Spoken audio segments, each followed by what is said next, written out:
Biden mania continues as the Dem caucuses get together to discuss next steps. White House presser goes crazy with cues on Parkinson's doctor visits. Trump talks shit on Brandon. Lancet study shows much higher death toll in Gaza and more. Get in now. Did you see the Reform Party candidate who used so many filters on campaign ads that people thought he was AI? I did not, but that sounds awesome. God, there's so many funny politicians in the UK. They're trying to be us so bad. They're trying to be America so fucking bad, dude. Like, even the fact that the Reform Party is currently actively doing like the election was stolen because of like there's an election conspiracy and it was stolen from us. Like, the fact that they're calling into question like the integrity of the British elections is so funny. Like, they are legitimately trying. They're trying to be America. That's awesome. I love that. Just like I love all the politicians. Hope they have a January 6th. Yeah. That'd be so much fun. January 6th, mate. Fucking hell. Well, not British, sorry. So Brazilian politics is like, at least they had one, yeah. Yeah, like Bolsonaro is like a direct carbon copy. Like, Brazilian hogs like act like they are American hogs. Some Canadian hogs do it too. But as far as I understand, I've never seen British hogs also hit that line. They're still learning. I think it takes a while to get over like losing your empire. You know, it's hard to copy people in that position. The Aussie mind is too weak to comprehend American perfection. Oh, that's so good. What, deep fried ranch dressing? You're joking. No, that's fucking delicious, dude. What do you mean? Why not just like eat ranch dressing with a spoon? What? Ew, gross. It needs to have no. It's not. It needs to have breading on the outside of it. That's barely even breading. That's just what? No, it's not. It's fried breading. Australians, bro. Listen, dog. You made me your national delicacy, which was literally, what was it? Thousands of millions on a fucking piece of thousands. That's better than this. No, it's not. It's like sprinkles on a fucking toast. Yeah. That hits all your like basic food groups. Dog, that's a struggle meal, bro. That is literally poverty meal. That's like having a fucking water sandwich. Yeah, but okay? I mean, you'll survive on hundreds and thousands. You eat this, you'll die just from eating it. Yeah, that was some buffalo chicken did would go crazy. I agree with you. I think you came to Australia late. We made for the managers kangaroo, emu, crocodile. Missed out. No, I tried it. Oh, you tried the kangaroo? Yeah, I at the airport I went and I got. Oh, you got the jerky, or you got an actual? What the fuck? Keir Starmer has turbocharged my arousal levels. I feel fruity. Fruity doesn't mean gay in England? I don't know. My friend didn't say why she had to excuse herself from our group chat about the new cabinet, but we knew. He was actually pretty hot when he was younger. Really? Yeah, yeah. Well, he was a socialist when he was younger, so I think that's probably why. That's what made him hot. Yeah. Nobody touches fucking Tito though. Like he was so fucking hot. And Stalin was too. Yeah, yeah. Stalin was pretty hot. I don't think I've ever seen Lenin young. I think he's also Lenin was bald hot as a young kid as well. But I think Lenin was I think Lenin was hot even when he was older though. Well, hot from just being like right about everything. Well, for sure. I think that plays a role, but like I always just like I don't know. He just has like calming energy. He has like really cool like his eyes. I'm very gay for Lenin, I think. Like I don't know. Like look at him. He's like a very handsome man. He looks like the guy I played basketball with today. Which guy? That doesn't matter. I don't know. Did he? A little bit. Yeah, the guy that kept shooting threes. The bald guy? Yeah. Just because he's bald? That dude was Egyptian, bro. So's Lenin. No. Same thing. Type in young Lenin. It's just going to be still... He's still bald. Yeah. Yeah. Young Lenin still... Oh, dude. He definitely... That one with the hair. Look at that guy down. Oh, that's also cool. The hair and the hat. I think it's him in like disguise. When he's being persecuted and he has to flee. That doesn't look like him at all. No, it's him. No. Yeah, he flees. He puts on a wig and he gets out to Europe. Oh, and he also shaved his beard and mustache.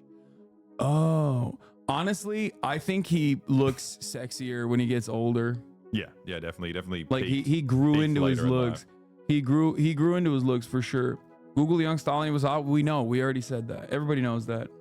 Yeah. Zhou and Lai, I thought was pretty hot. Who? Zhou and Lai. Zhou and Lai? The gay one. ZHOU. Yeah, there you go. Zhou and Lai Young? Dude, oh yeah. Oh, dude. Yeah, he's a... But I think the rumors are that he's gay. Bro, Premier of China. He looks like, yo, put this dude in a fuckboy haircut right now in SoCal, and he's cleaning ABGs like it's nobody's business.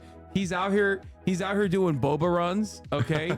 He knows how to, he's like a decent baller, okay? He's a decent baller. I'm telling you, dude, my man is cleaning, dude, okay? He's such a fuckboy. He's punching above his weight. Look at his partner. What? Why are you shitting on his girlfriend? Because he's just so hot. I think it's just, I don't know. Yeah, he's gay, bro. Give him a break. Give her a break. That's his beard. You're sleeping on Chain Casho? No, because those are established. Like what? Oh, wow. Wow. Bold claim from this guy. I can't believe you would say the most iconic hot guy of like the entire global socialist movement, who is like historically on t-shirts. So much so that it has become its like own meme. Young Gaddafi was pretty hot. They're right. He just had a massive jaw. Who? Like, someone said Young Gaddafi. Oh yeah, dude. He got like, but Gaddafi got like, he got like the Bogdanov look by the end of his life, like where he progressively it's like got plastic surgery though. I think he did strange things to his face. Yeah. Yeah, he was so hot. He was like Maradona. Yeah, he was. Maradona's not. I know, but it's not like someone who I would think is hot. Like I wouldn't go, oh, Maradona, a hot guy. What a point of reference. Got a lot of pussy. Yeah, because he bald. Like not because he was hot. Thomas Sankara was hot. Yeah, always the youngest one to do it. Yeah. This social icon definitely had to age into it. Pretty goofy looking when he was younger. Can we chill with that? Like, what do we mean? How old are you there? Hey, I'm usually a YouTube viewer and their algorithm is all election shit. I don't really care about. Any chance you've got any coverage on Palestine or negotiations on your radar today? Yes, dude. Yes. I'm sorry, but like the Palestine only crowd are the most annoying fucking news watchers. Like straight up. Just zooming right past that. What? Anyway, all right, we're done with the sexy ass socialist said. Or why do we? Oh, we've done this before. Yeah, it's lame. Why do we always do this? I have one trick. We always fucking do this. It's so dumb. Anyway. I think that's so good. I was gonna say that. What? If they said Steven Crowder's not a socialist, you're wrong. Oh yeah, no, that's a meme in this community that like really? young me looks like Steven Crowder, which is true. It does, and there's nothing I can do about it. Hassan is like an ancient Greek guy who thinks hotness is a virtue. At no point did I say it's a virtue, dude. I think it is. That's so weird. I think it takes a lot of discipline. The type of community I have, they're gonna be like that. Seeking aesthetic perfection is actually a trademark of fascists. Like you're gonna get fucking clamped on by anarchists who. Oh my god! Come on, door. Can you open the door? The delivery's here. Oh, he's there? Yeah, he's fine. I didn't even notice. I think you're talking to me. The outside door, please. Please, quick. The outside door. I can't. Fuck. You can get him. Oh, it's like my network is not even letting me unlock it. Oh my God, I'm going to fucking. Oh, it's okay. Alex was there. I'm so mad. Anyway. I want to learn why this woman's feeling fruity. Yeah, we're not gonna do that right now. Okay. C-Dog Voss sounds exactly like Andrew Tate. Wait, what? No, he doesn't. Hassan, I passed out on Friday. It was a bummer at a concert too. I'm sorry to hear that, chatter. Hoisted by your own rich ass house petard. Yeah, exactly. It's just like rich guy having a big house problems. Okay. White House press briefing is happening as Democrats Democrats are debating around Biden's path forward. The caucuses are occurring today. Okay. We are going to be talking about that. Obviously. What is this? I've seen this. They can't stand him. So let's get that straight. And they like me more than just about any of them. And that's based on every single bit of information. As far as Russia and Ukraine. That's great. Yeah, the Democrats have gotten together and they are deciding. Wait, did he get the what is happening right now? I'll go check. Why is everything always happening as soon as I go live? The current press briefing is so bad here. We'll tune in live to see what the fuck is going on, and then we'll get to other shit. I remember you were asked about it by reporters, and you said, you know, we shouldn't. Would the explanation actually have been that he was tired and that he needed to skip something that was happening so late in the evening? And my answer stays the same. I wouldn't read too much into it. It's not the first time that he has. He has a really busy schedule, and there's a lot going on. As you know, when the president is abroad, he has continued to do domestic stuff as well as meeting with global leaders. And so I truly would not read too much into it, and I will leave it there. Okay, I have a very final question on the annual Sure. letter from Dr. O'Connor. He said that the president continues to be fit for duty and fully executes all of his responsibilities without any exemptions or accommodations. Just because it's been a couple of months, do you know if that statement is still accurate? It's still accurate. So no exemptions, no accommodations? No exemptions, no accommodation. Thank It's you. accurate. Thank you. I mean, it was in a announcement from the Department of Justice. Yeah, she's a pretty bad press secretary. I'm not gonna lie. Like, there's no reason to hide that at all. She's just not very good. Anyway, here's Axios reporting on this. Just before the House Democrats Tuesday morning come to Jesus meeting on Biden's path forward, a smaller group of swing district Democrats held what sources described as a despondent gathering with actual tears. Oh my fucking God, dude. I'm telling you right now, for the next, however many months as it is until fucking November, I guess it's like 4, every single day you are going to hear about how old Biden is and how he is going to die. Okay, if he does not drop out, and it seems like he's not going to, for the record, because he's very firmly committed to staying in the race, and the rest of the Democrats are going to have to, cave on his wishes because he is God King Emperor. I'm telling you right now, for the next 4 months, this is going to be the only media narrative, unless God Almighty wills it. Okay. Since 2016, it's felt like the DNC speedrunning, losing their voter base, but it might just be recency bias. No, this is one of the unique instances where I think the Democratic Party is actively trying to do something about it, but are kind of cooked. I'm telling you right now, no. The Democratic Party this time around is legitimately trying to do something about it. I've never seen...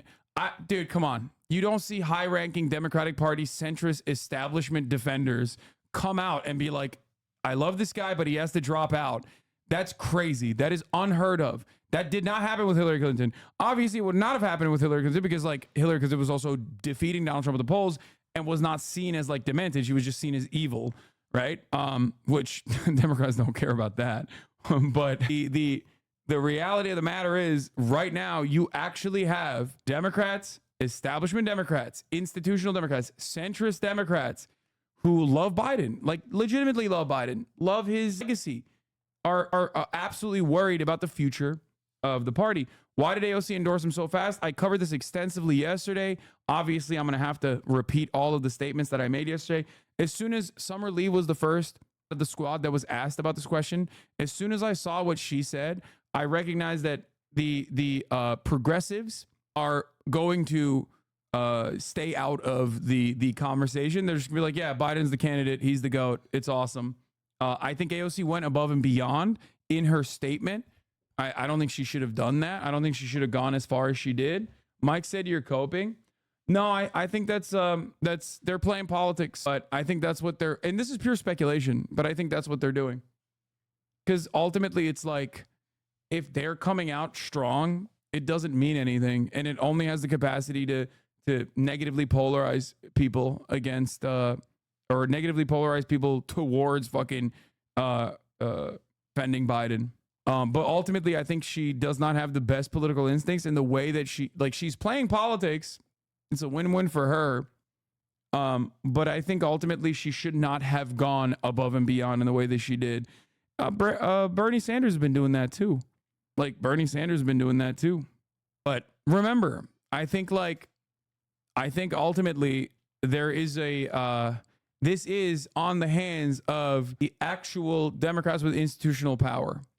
They are the ones who are trying to fix the situation. This is not AOC or Ilhan Omar's battle. I don't think they see it as their own battle. I think they see it as well, this is your thing, fix it. We're just going to bring the youth vote We're just going to bring the youth vote come November. That's our job. We're just going to keep pumping that. It doesn't really matter. Trying to prove you're a team player to a team that hates you will always have you looking foolish. I think that's their own calculation. That's my assessment. And I might be totally wrong on it. Like I said, it's pure speculation. And I don't like the message that came from AOC. I don't think it was good. I don't think it was smart. I think there's a much better way to like stay out of it. Or even if you're going to say like, I care about the policies, that's what I'm here for. That's the classic Bernie Sanders talk. Anytime there's like palace intrigue, Bernie hits that line.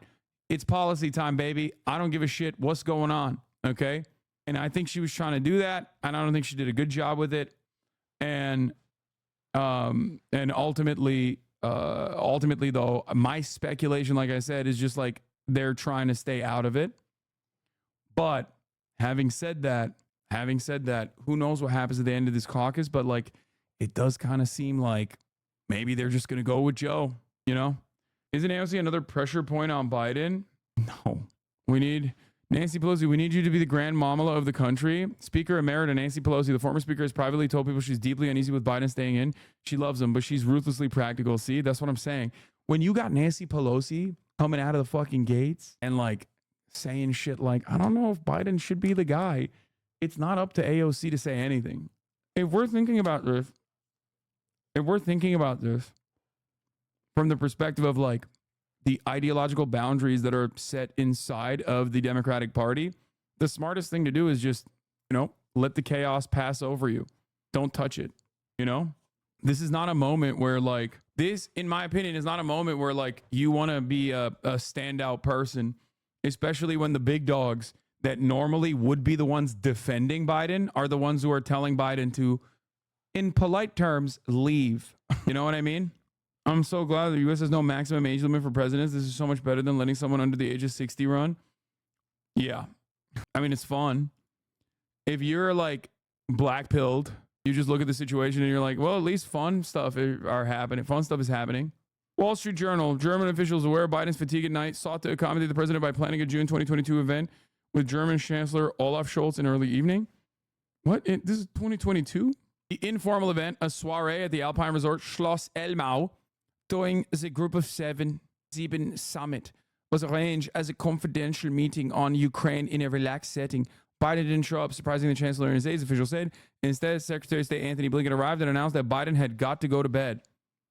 Oh, no. More. As some fundraising events, the campaign allows a few impromptu moments with the president, even with top donors. So they have this man in a vat, okay?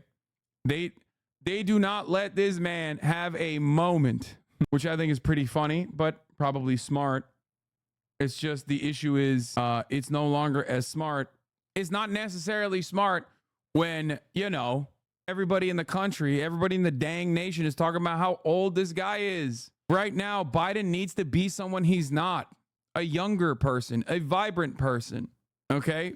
And the reality is he can't, you know, it's impossible for him to do so. I'm going to go backwards, but just to share a little bit about that night. The president said it was a bad night. He talked about it. He had a cold, right? He talked about his schedule. Told you. Right? Being abroad. Yep. And so we've spoke about what that night. Told you. Members left the DNC. One thing is clear. House Dems increasingly think Biden is going to survive as the nominee. They're fucking cowards, baby. There ain't nothing they can do. What would you say that Trump has a good policy and you would like Biden to have that? What out of Trump's policies? Having a thick ass, pretty much. I think that's it. Like I would like Biden to have a thicker a bottom, like a fat pussy. Like he's pretty stacked. That's it. Not really much else. Like if Brandon had a BBL, if Brandon got a BBL to look more like Trump, which I think is the next step in the fucking the Trump pivot that he's doing currently, I think he needs to get a BBL. Where'd Trump get that pussy from? Clown college? Someone in the chat said anti-NATO. Yeah, I question Donald Trump's anti-NATO bona fides. Okay, people just are delusional. Low-key, from the way that Trump operates, there's a couple things that he's done that has become the norm, okay? Obviously, using the CDC rules to, like, shut down immigration. That was one big one. Another one that has become the norm is also the tariffs on China. Biden is literally continuing the tariffs and adding new tariffs on China and running on adding new tariffs on China. Another thing that Trump did that the Biden administration is also following on is mostly just like all the foreign policy stuff. The Biden admin has, verbatim copied and pasted Donald Trump's foreign policy with some exceptions. And I wouldn't say it's a good thing. I think that's a very bad thing. But even on the NATO front, I suspect that Donald Trump is not anti-NATO. Donald Trump is just saying we need to squeeze. He sees the writing on the wall and he says we need to squeeze the protection racket a little bit further. And originally, I would say in 2016, I always suspected that to be silly. And for the duration of the Trump presidency, I continued to say, that's silly. That's not how NATO works. NATO is for the defense contractors. NATO is a protection racket, but it's a protection racket that benefits the American corporations. You can't just I never thought that he would be anti-NATO. I don't think that he's anti-NATO anyway. But I do think that his opinion on NATO was, let's get more fucking money from these European cucks, these Euro cucks that we're, giving all these weapons to. It should be more than just influence peddling. It should be beyond that. They should just give us more money. It's like when the mafia is when the mafia is not doing well and they come in and they want extra money for the protection racket that they have going on.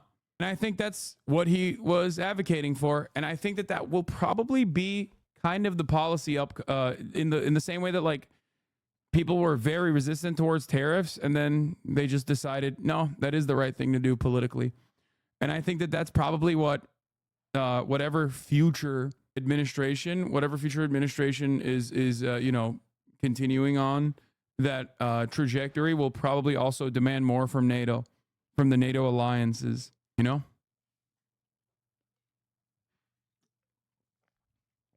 But I don't think anybody's abolishing NATO. Trump is certainly not. And accomplishments. President's allies have made some version of that argument to not pay attention to what he said on stage, but what his accomplishments are. But when you're the president of the United States, don't words matter? So when you're the president of the United States, I think any leader, right, especially including a former president, your words do matter. You're 100% correct. The president has owned up to that night. He said it was a bad night. He said this many times. He's even said he screwed up. So those are the president's words. That's all I can give you at this time. We do believe that we should not just look at the 90 minutes. The president has done more than any other modern day presidents, administrations. Historic things have gotten done.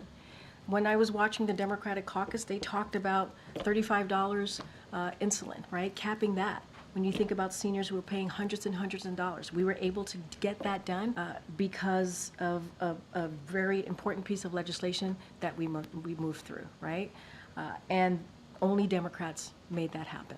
That's also because of the leadership of this president. And that's just one. That's a bipartisan infrastructure legislation. There's the CHIPS and Science Act. There's the PACT Act for our veterans. I mean, there are things that he's been able to do that elected officials, presidents before him have been trying to do and could not getting done, beating Big Pharma. So there is a long list of impressive things that this president has been able to get done, getting us out of the pandemic, that we do believe is important to note here as well as an accomplishment of this presidency. Another question that I don't think has been asked, correct me if it has. White House and also the campaign has said that he had a cold that night. He then went to a watch party afterwards, which you have brought up. I was at that watch party. If he did have a cold, why then push him to another event where he spent some 45 minutes along the rope line? I mean, and not just, and I would add to that, it wasn't just a watch party. We landed at 2 a.m. in the morning in North Carolina. He greeted hundreds of North Carolinians in North Carolina. He woke up the next day in North Carolina. I don't know why, for a brief moment, I thought the Democratic Party would do the courageous thing and the right thing, right, for its own survival.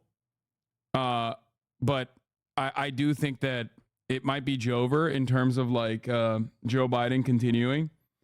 We'll see. We'll see what happens. But this is a big week, and barring Joe literally fucking having a medical emergency, and they might even push through the medical emergency depending on when it happens.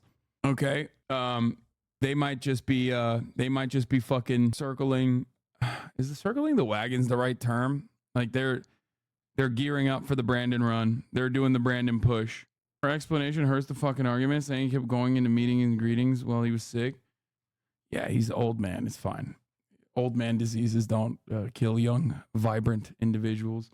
Jon Stewart did a big vid on this. I know we're, of course, going to be talking about the Jon Stewart video on this. I think the DNC doesn't care about losing to Trump. They can fundraise easily. No. I think that's the things that I have heard from top Democratic establishment officials are quite unlikely. Okay. They are unique. They are not normal things that you hear from the likes of Nancy Pelosi, from the likes of, you know, like committee leaders and shit. Like, nah, this time is like, you're making stuff up. Which ones? Brother, is your head directly in the fucking sand over the course of the past week? Nancy Pelosi is the one who voluntarily, Speaker Emeritus, voluntarily came out and on television said, the people deserve to know if this is a one-off or if this is an episode or if this is a continuing problem. She also leaked to news outlets that the former speaker has privately told people she's deeply uneasy with Biden staying in. She loves him, but she's ruthlessly practical. House Democratic leader Hakeem Jeffries is one of the most cautious politicians in America, so it's hard to see him making a dramatic move. Pelosi, whose office says she has full confidence in Biden, could play the heavy. Biden respects her iconic stature and knows she pulled miraculous moves to pass the legislative agenda. He would listen reluctantly, but he'd listen to her, a person close to Biden tells us. This information does not get out unless Nancy Pelosi wants it out. Okay? In my life, I've never fucking seen someone who is such a like establishment figurehead, a bulwark for the Democratic Party, come out and say the top of the ticket is personally not the best person and we need to swap him out before it's too late. You don't understand. It's just top of this dick in my mouth. How about top of the hour? I know that I've conditioned you guys in the most Pavlovian way to respond to any moment where I say top of the, but this time it is actually top of the hour. And there's a 3-minute ad break. Then why aren't they organizing more powerfully beyond a whisper campaign if they actually know he's likely to lose and they actually care about not losing? I've already told you. I explained this yesterday. This is, okay, a couple of reasons. One, I'm going to run the 3-minute ad break right now, and then I'm going to give you the reasons. Okay? And by the way, if you no longer want to see those ads, if you don't want that to be paywalled, then all you need to do is subscribe for $5 or for free with a Twitch Prime. Here's the 3-minute ad break now. Okay? So, reasons. Reason number one, Democrats are pussies. Okay? That's just like they don't want to rock the boat. Usually. Even in instances where like they don't have a lot to lose, they still don't want to rock the boat. They're cowards. Okay? So that's number one. Number two, in this circumstance, the actual calculation is dire. The actual calculation is pretty serious because if they were to outwardly shit on Biden aggressively, instead of just being like, hey, we love you, you should probably step aside. It would be cool if you did that. Okay. And try to communicate to him through the television that he needs to fucking step aside. If they just keep it at that and then Biden listens, then it's perfect. Then they can quietly put together a new person, most likely Kamala Harris, and find a solid VP for Kamala Harris and put their best foot forward. If they do it loudly, if they proclaim that like Biden is shit, he's old, and Biden refuses to fucking drop out, then it's chaos. You understand?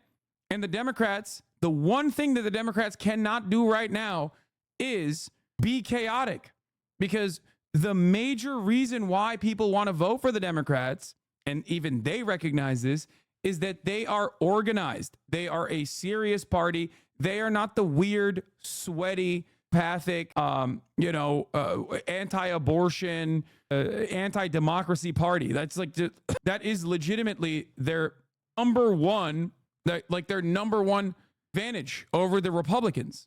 Okay. So obviously they can't fuck that up. So it makes sense as to why you are trying to do a quiet whisper campaign behind closed doors and strengthen the ranks against Biden and try to figure out how you can, get Biden out and put a new person in swiftly. Okay. This is a very chaotic moment that the Democrats are trying their very best to basically try to seem as organized as possible. The only issue is Biden is deeply narcissistic, deeply selfish, and refusing to listen to those calls.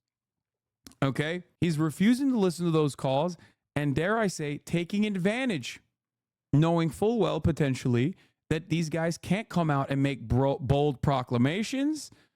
So he's just kind of saying, oh, nobody wants me out. What are you talking about? Shut the fuck up. Everybody loves me, knowing full well that the Democratic Party can't fucking say, get the fuck out of the way. He is stubborn and he is banking on what the Democratic Party has always banked on, which is that all of these donors and all of the Democrats ultimately will fall in line because they are too fearful of giving a major dub to Donald Trump. So they will shut the fuck up and elect a ham sandwich if that is what is necessary. And that's precisely what he is relying on right now. Okay? And I believe that is what the future looks like right now. Everything that I've seen so far makes me feel as though that is going to be possibly the next 4 months. Whatever the Dems are doing is backfiring. New spin is the rich districts want him out and the poor districts want him. He's a man of the people. What? No, that spin fucking sucks. That's awful. It's like taking your grandparents' key. If you take them by force, then it's chaos. If they give them up willingly, then it's better for all involved. I hate that spin. I know it's spin, but it's just like such bad spin. Anyway, aid sometimes steps in to help. At a fundraiser in New York around the time of the UN General Assembly last fall, Biden seemed at a loss, trying to answer questions about Middle East from people in a photo line. An aide whispered in Biden's ear. The person said that the president answered. During a fundraiser at a Four Seasons in New York in June 2023, Biden spoke for 5 to 10 minutes, then took a few questions and said the attendees who bought a ticket. At one point, Biden couldn't recall the word for veteran. The president asked the group to help him find the word, saying he wanted to refer to a person who had served in the Army or Navy. Officials said when Biden tripped, it was a commonplace accident, but nonetheless recognized as damaging political optics of Biden tumbling to the ground. In the following months, they took extra precautions to make sure he didn't trip again. He started wearing sneakers more often for better traction, and he often used shorter stairs when boarding Air Force One. I don't know what that means. How do you do shorter stairs? It's the same plane. I mean, this is basically a Wall Street Journal article that this person is summarizing for the record. I'm not just like looking at a random Twitter thread. Oh, more steps? Yeah. And information is coming out from the Senate and the House of Representatives Democratic caucus sessions, and it does seem like they're just going to go with Joe. We got a ways to go. Senator Peter Welch from Vermont says of Senate Dems being unified and believing Biden is Dems' best person to beat Trump. Asked what he meant by that, Welch says, I don't have my thoughts put in an orderly process that meets your editorial standards. Chuck Schumer answers all questions 3 at this post-lunch press conference the same way regarding support for Biden staying on as the Dem nominee. I'm with Joe. Here's that video right now. As I've said before, I'm with Joe. Senator yes. Schumer. Differences of opinion in the Democratic Party about the president, his ability to serve. As I've said before, I'm with Joe. Yeah. What happens to Biden's campaign funds already in account if he drops? Someone told me only Kamala can use it. It's a major factor in deciding his replacement. No, that's like, dude, if you think Joseph Robinette Brandon is going to literally sit on a mountain of cash and refuse to ship it off to whoever the fuck is running for president, you're out of your mind. Like, that is a ridiculous that's a ridiculous take. Yeah, no, he's just gonna. What do you think happens to campaign funding in general when races end and if they still have like additional funds? There's a surplus that becomes your war purse, either for the next election or sometimes you literally take it and you give it to other candidates that are running in like races and stuff. I don't think there are significant legal restrictions on how you can use those funds in general. Also, a big chunk of that is super PAC money anyway. Like homeless shelters? No. It's dependent on where the money is raised. I read he does have a control over a portion and could sit on it, but the DNC controls most of it. Yeah, I don't think he can just like a lot of that stuff is in the hands of the DNC. You can't like fund yourself once the campaign is over. Like there are rules around like what you can do with that money, but I'm pretty sure, if I'm not mistaken, I'm pretty sure you can't just like fund.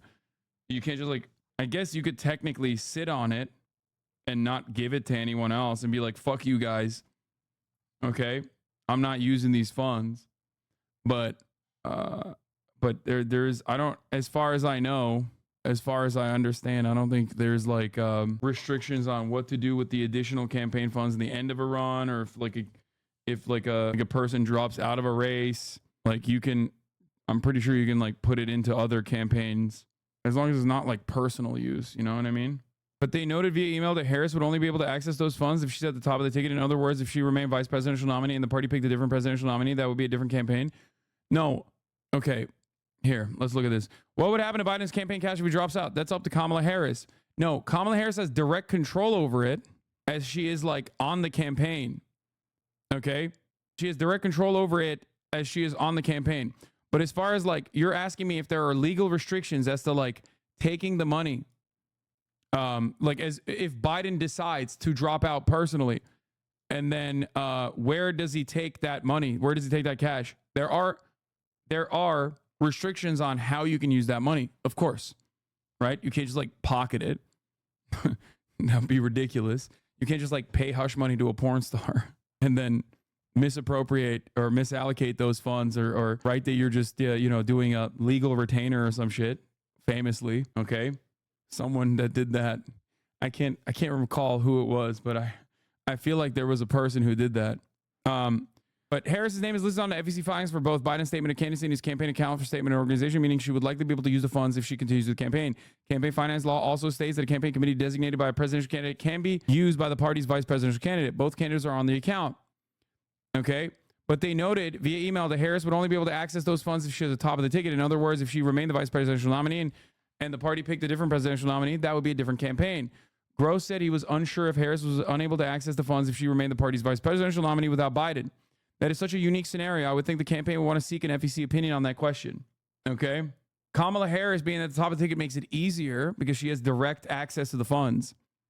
But as far as like additional law, like additional legal considerations as to like Biden, okay, yeah, there it is, dude. If Harris did not become the nominee under this scenario, the campaign's legal center campaign finance team noted that Biden's campaign money could be converted into a PAC, but a PAC can only make a small maximum donation of $3,300 per election to another candidate. The Biden campaign could also refund donors' contributions, who could in turn donate to a new candidate. Which, no, I'm telling you, there are ways around this. That's ridiculous. Okay, no, it doesn't. No, I don't know why you guys are saying like Sam Cedar said this as well. Like, no, I don't believe that all of a sudden you have to light that money on fire. You know what I mean? New York Times says federal campaigns can transfer directly to the DNC. There you go. PACs can only donate a small amount directly, but can't they just buy ads for the new candidate? Exactly. Read the next paragraph too. Rashawn and Gross also noted that if Biden steps aside, the funds could be transferred to a charity or a super PAC, which would not be able to coordinate with the campaign. The funds could also be transferred to the national party. There you go. So what's up? Guys, we live in the United States of America. What the fuck are you talking about? You think that you think that there is like actual genuine legal boundaries on this shit? That's laughable. Excuse me. I think you forgot what country we're in for a brief moment when you thought that the legal lines are drawn almost exclusively around doing whatever the fuck you want. Okay. Yeah. We're in a post-Citizens United world. There's no shot that they can't just like juggle that thing around as much as they want.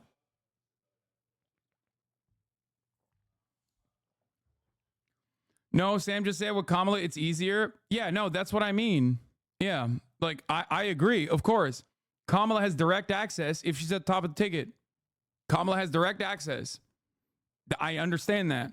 But as far as like using that money, the idea that it's going to like pee poof is very silly. Okay? No shot. No fucking way, no shot. Anyway, Latest, President Biden's biggest supporters and skeptics in the Senate remained at odds after a closed-door meeting on Tuesday afternoon. Oh, God. Anyway, have you covered this? Definitely going to affect my job as an environmental scientist. The Chevron deference, yes, I have briefly covered it. We'll talk about it a little bit more potentially today. I was shocked to find out that you have 200 plus MasterChef videos. Ha ha ha. Let me tell you, don't be shocked. I am not a political commentator. I am a MasterChef reactor originally. Okay. Let's get back to this fucking shit show of a press conference, and then we'll move on a little bit if there's not enough drama. Go ahead, Karen. Thank you. The president's come out very aggressively in the past 24 hours. From that letter to Democrats, the call into MSNBC, the phone call with donors, the CDC last night.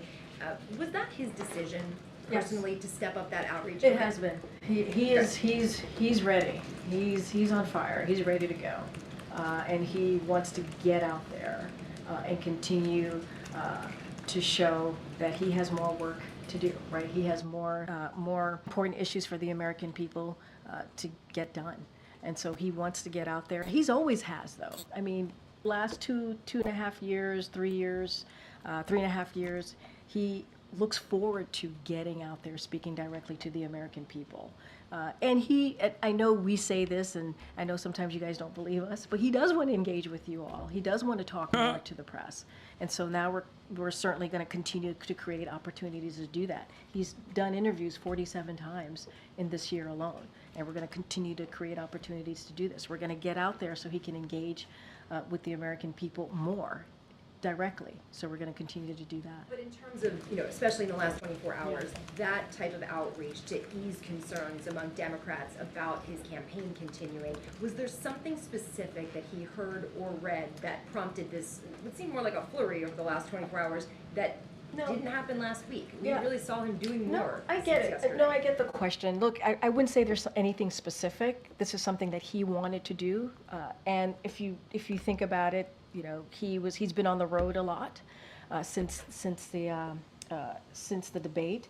He was on the road on Friday. He was on the road on Sunday, and then right out of the debate, right, he did about 2.5 days of going into about 4 states. So he's just been on the road, busy, engaging with Americans. And he did the ABC interview, as you know, obviously. And so he wants to do more. He wants to do more. There's nothing specific, but he understands. He understands what you all saw, right? He understands he had a bad debate. He understands that what Americans saw. So he wants to go out there and continue to prove to all of you that he can continue to do the work and the job. That outreach is Okay, I can't keep listening to this over and over again. All right. Biden's doctor releases letter amid a report. A Parkinson specialist visited the White House. This was a big deal yesterday. New York Times did some reporting on it. A Parkinson specialist, like a neurologist with a specialty in Parkinson's, visited the White House 8 times on 8 different instances and actually had correspondence with Biden's personal physician. This obviously became a matter of importance, especially right now as people are calling into question Biden's mental faculties. And Karine Jean-Pierre had a heated exchange yesterday in the press conference with Ed O'Keefe. Anyway, let's take a look at this new letter that was released by Biden's doctor on his potential for having Parkinson's. Begin, though, with a defiant President Biden pushing back very forcefully against pressure to drop out of this presidential race. On live TV yesterday, he dared anyone in his party to challenge him for the nomination. And now he is winning some key support from members of Congress. Also this morning, the administration is clarifying why a neurologist made multiple visits to the White House. Nancy Cordes, of course, is following all of this. Nancy, good morning. There are so many questions today. Good to see you. Good morning, Gail. And now we have some answers. Late last night, the president's personal physician released this letter stating that a neurologist who has visited the White House repeatedly over the past year was not here to care for President Biden and has been treating patients from time to time in the White House medical unit for the past 12 years. The Biden camp making the case aggressively Monday that it is now time for the party to move on.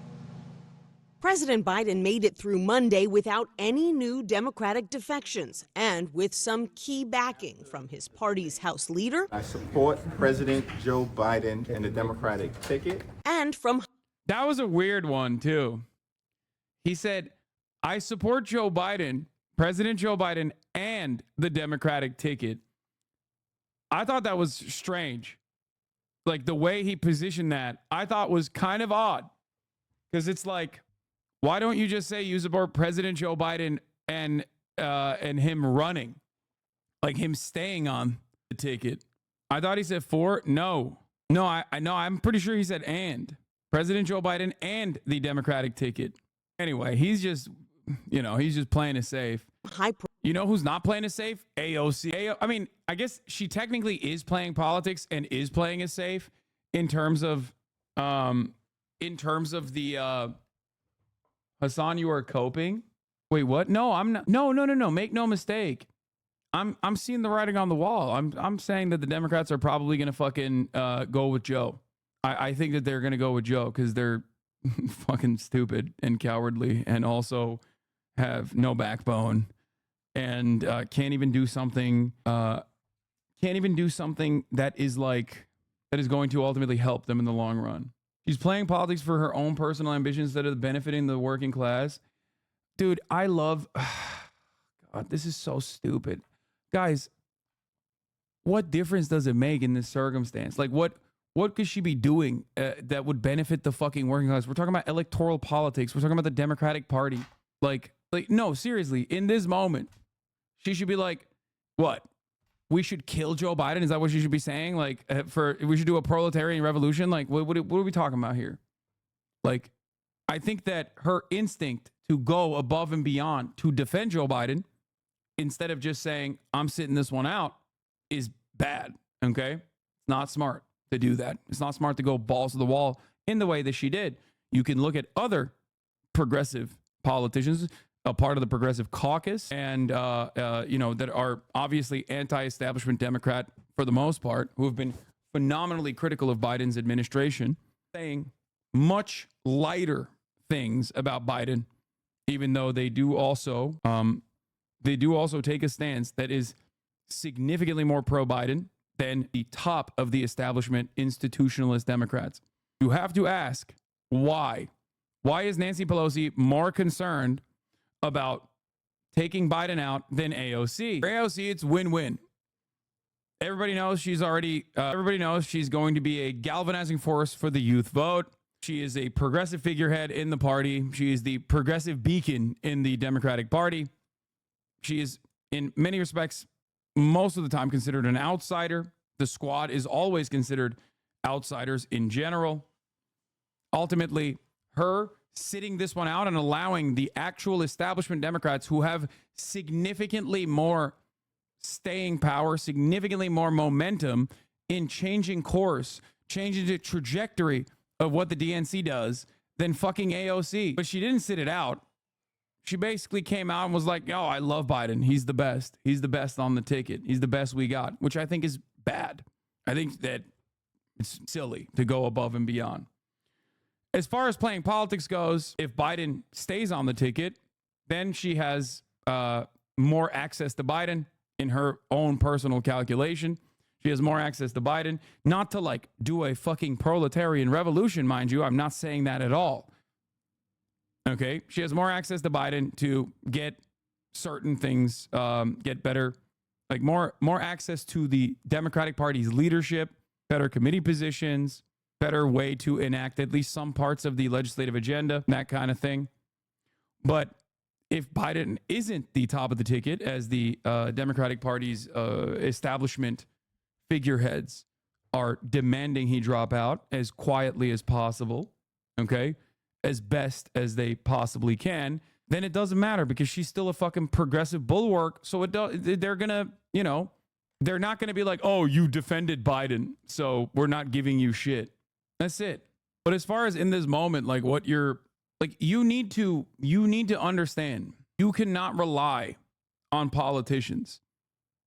Like you cannot expect politicians to legitimately, you cannot expect politicians to basically, especially progressive politicians in this moment, while the establishment politicians are the ones who are demanding that Biden step out. Why the fuck would progressive politicians put their name on the board? Okay? Why would they put themselves out there? It makes no sense. There is no reason for Ilhan Omar, Rashida Tlaib, and all these people who have been up Biden's ass non-fucking stop to put their name out there as anti-Biden. There's just no reason for them to do so when Nancy Pelosi is the one doing it. The only thing you do in that situation is potentially get a bunch of people who are geared towards hating you anyway to go, see, it's the fucking woke socialists that want Biden out. Biden is the best guy we have. It doesn't make sense. I don't know why you guys don't see this.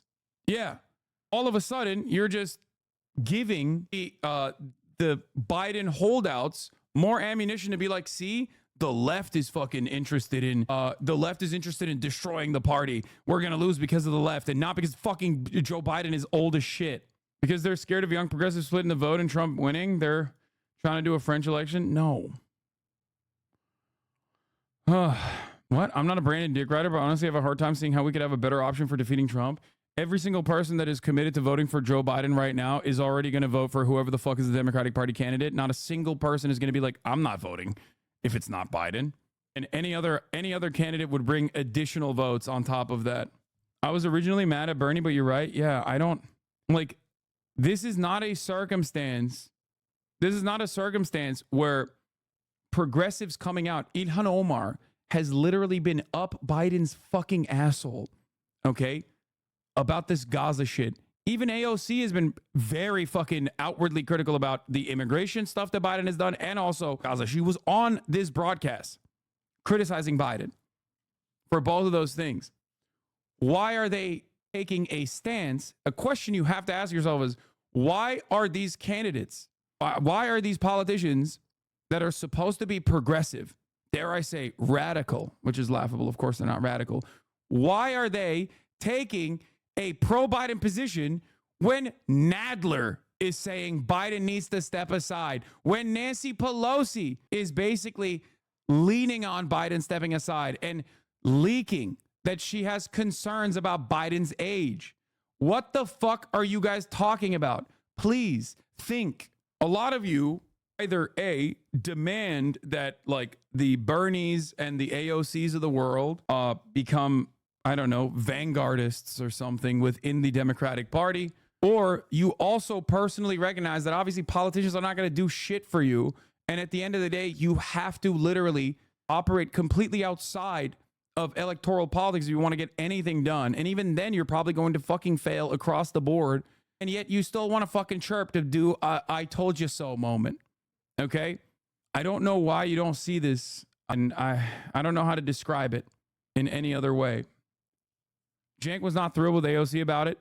No, I'm telling you right now, this is her message on this was bad. Okay? It was not good. She should not have gone above and beyond. She should have just been like, listen, I care about making sure that Republicans are not in office. I care about Project 2025. I care about, uplifting the American working class. I care about the American workers. I care about climate justice. All of this other stuff, it's not within my purview. I'm just going to keep fucking advocating for those things. I'm going to keep seeing who I can get my legislative agenda across with. It doesn't fucking matter. Instead of just being like, I think Biden is the best. I love Biden. Profile progressives like Alexandria Ocasio-Cortez. The matter is closed. He is not leaving this race. He is in this race, and I support him. It came after Biden himself turned up the heat on Democratic doubters Monday with a defiant appearance by phone on cable news. If any of these guys don't think I should run against me, go ahead, announce for president. Challenge me in the convention. He also sent a 2-page letter to congressional Democrats, insisting it's time for this debate over his health to end. Has the president been treated for Parkinson's? No. Is he being treated for Parkinson's? No, he's not. Is he taking medication for Parkinson's? No. White House officials initially declined to say Monday why Dr. Kevin Kennard, a neurologist and Parkinson's specialist, had visited the White House 8 times in 8 months. I am not sharing confirming names from here. It is a security reason. But late last night, the president's personal doctor revealed that while Dr. Kennard was the neurological specialist that examined Biden for each of his annual physicals, President Biden has not seen a neurologist outside of his annual physical, and that Kennard sees a variety of patients and problems when visiting the White House medical unit. Look, It's not Parkinson's, it's Alzheimer's. Telling you, I don't think it's Parkinson's, man. I don't think it's Parkinson's, okay? But as I said yesterday, if you are wondering, once again, why the fucking squad is pro-Biden, seemingly, outwardly, it's because they do not want to fuck up the bag. They do not want to disturb the process that is taking place. You can say I'm wrong about this. This is my speculation. This is what I think is the smart political move for them, even though AOC's statements on it were not good. AOC's statements on it went above and fucking beyond. She should just not have said that at all. You got Hakeem Jeffries being like, I support President Biden and the Democratic ticket. Why is AOC not just saying that? Why does AOC have to go, Biden, it's done. It's a matter, it's over. Biden is the candidate. I love him. He's great. Do you understand what I mean? Look at all of the other progressive members of the Democratic Party. Look at what they said. They all said they're with Biden. Do you guys think that they are more in tune with the establishment side, the establishment wing of the Democratic Party? They are to the right of like Mark Warner. Are they to the right of Nadler? Are they to the actual right ideologically of all of these other fucking Democratic Party establishment figureheads? Are you fucking insane? Do you legitimately think that on this single issue? Yes. Okay, then you are insane. No, they're playing politics. They're politicians.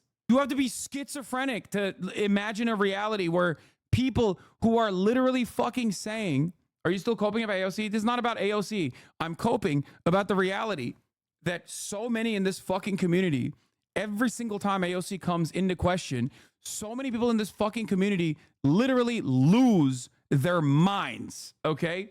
You can't just be like, listen, dog, this is a bad fucking statement. She has bad instincts in the sense that she is communicating something where she's going above and beyond unnecessarily.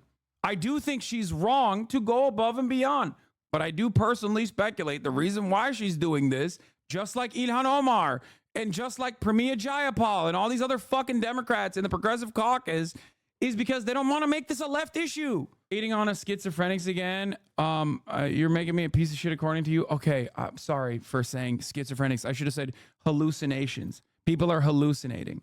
Take a week off. You're not a bad person. You say that after you banned them? Yeah, I banned them because they're derailing and fucking moving the conversation away in a deeply selfish way, okay? Yeah, you do that, I'll ban your fucking bitch ass too. Do not arbitrarily ban schizophrenic person. What are you doing? Here you go. Actually, you know what? I'll perma you. Fuck you mean? Dude, you don't get to fucking steer the conversation in whichever direction you want to, okay? I don't think you understand how this works. Maybe some of you are confused by this process and how this situation works here, okay? You don't get to, like, there's no world in which you go into a fucking stadium and, I don't know, they're like playing fucking soccer and you go down there and you're like, I don't like the way you're playing soccer. Stop it right now. There's 23,000 other people watching, but you need to stop the way you're playing soccer. Okay? Like, it doesn't work that way. You get fucking ejected. I'm not going to fucking accommodate for all of the narcissistic tendencies of every single fucking chatter, no matter how much you agree with that chatter. Okay? Anyway, are you not like Stalin with your Stalinist bans from your chat? I am like Stalin. I make Stalin look like a fucking anarchist sometimes. This is not a democratic process. This is as close to a democratic process as possible, but that doesn't mean you can get away with whatever the fuck you want to do.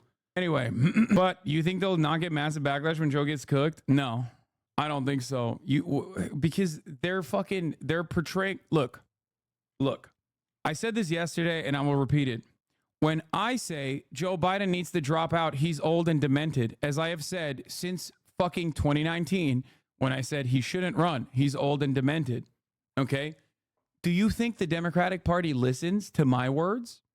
Or do you think it's significantly more powerful for that message to come from someone like Nancy Pelosi, who's also old and demented and an establishment Democrat? AOC saying Biden needs to fucking drop out is not going to have the same staying power, if it might even have negative consequences in terms of polarizing people to push for Biden. Okay? That's it.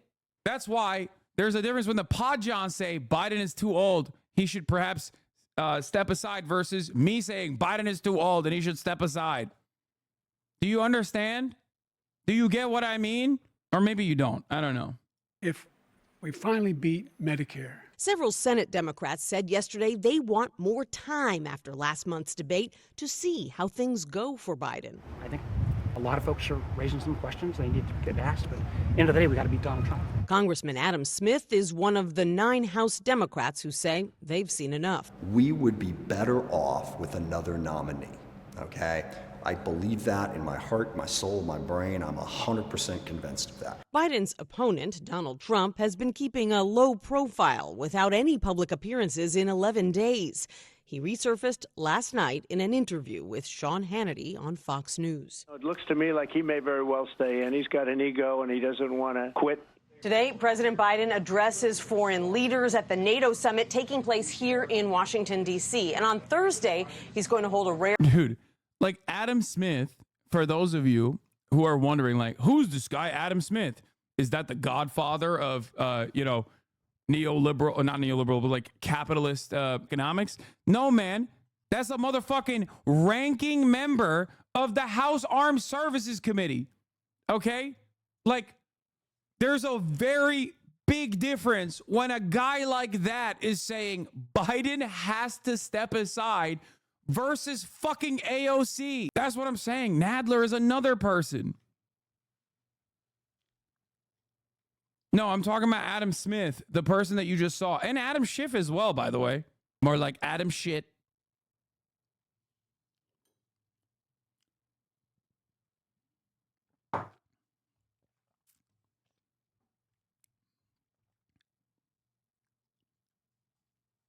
Why are you so mad, Turkey Boy? I get really upset with my own community when they don't trust my instincts at all, and like or when they have their own like personal vendetta and their own like personal opinions that just like go above and beyond, where I see people acting irrationally.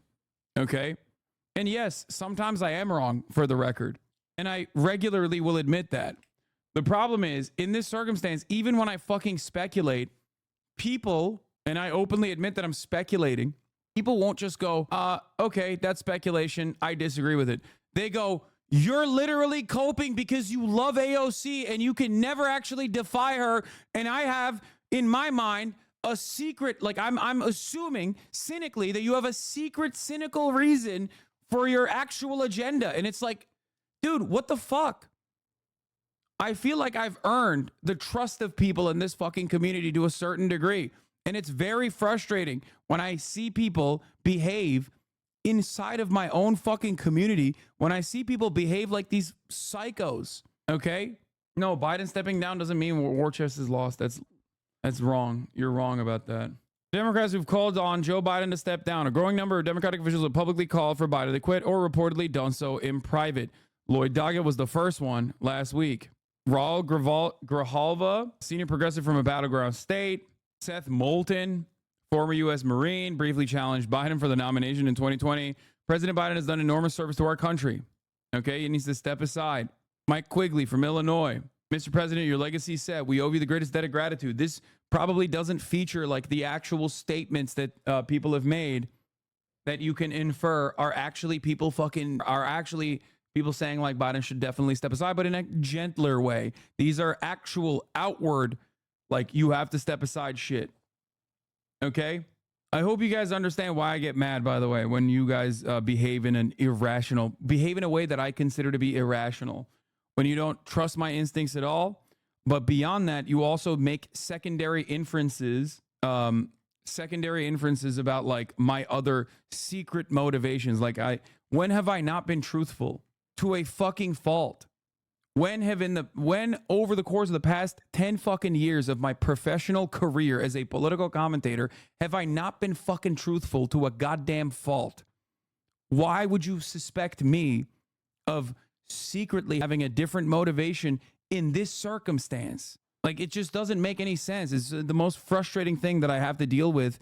And it's additionally frustrating when it's coming from people who literally have, for 46 months, refused to see the top of the hour ad break because they've subscribed. Because at the top of the hour, there's a 3-minute ad break. Okay? And if you no longer want to see those ads, All you need to do is subscribe for $5 or for free with a Twitch Prime. That's a mic drop. To be fair, they're just parroting shit they heard Mike from PA say this morning. Wouldn't take stock of their critique. It seems like wrecker shit, not Mike, just people parroting him without nuance. Muffin Coats, thank you for the 5. Get the subs, allowing 5 people to no longer see the ads at the top of the hour. What? So when did you become a Republican spokesperson? You're not going to cover Trump doing stuff to a little girl? Brother, keep covering Biden and how he needs to step down. Why are there not calls for Trump to step down? A felon and a pedo? Dude, I love that.